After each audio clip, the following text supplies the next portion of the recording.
Сәлем қыздар, бүгін сіздермен Наполеон тортын дайындаймыз. Осы рецептпен міндетті түрде жасап көріңіздер, өйткені бір ерекше балмұздақтың дәмі шығады.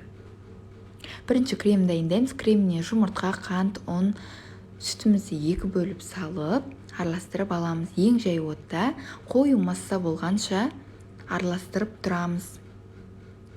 Видеода көрсеттім қасықпен қоюлығын. Сондай масса болғанда астын өшіріп, бөлек ыдысқа құйып, бетін пакетпен жауып, үй температурасында суытамыз. Суыту уақыты 2 сағат.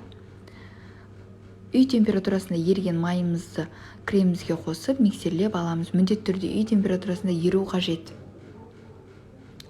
Қамырымызды дайындаймыз. Мұздай суға жұмыртқа, уксус, тұзымызды салып, араластырып, холодильникке 1 сағатқа қойып қоямыз. Крошкамызды дайындаймыз. Майымызды теркадан өткізіп, ұнымызбен араластырып аламыз. Дайын болған крошкамызды холодильнигімізден суымызды алып, қолға жабыспайтын жұмсақ қамыр дайындаймыз. Дайын болған қамырларымызды кішкене зуалыларға бөліп, бетін пакетпен жауып, холодильникке 1 сағатқа қойып қоямыз. 1 сағаттан кейін қамырларымызды 2-ге бөліп, 2 зуалаға бөліп, видеодағыдай қылып жайып, домалақ қылып кесіп, жанындағы артық қамырларды да пісіріп аламыз.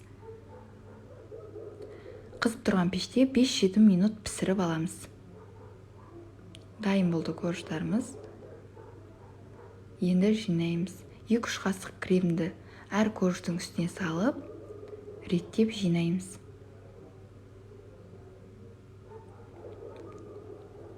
Корждарымыздың бәрін жинап болған соң формамызды шешіп, жан-жанына да кремдерімізді жағып шығамыз. Артық қалған корждарымызды қатты майдаламай, бетіне жанына сүйіп шығамыз.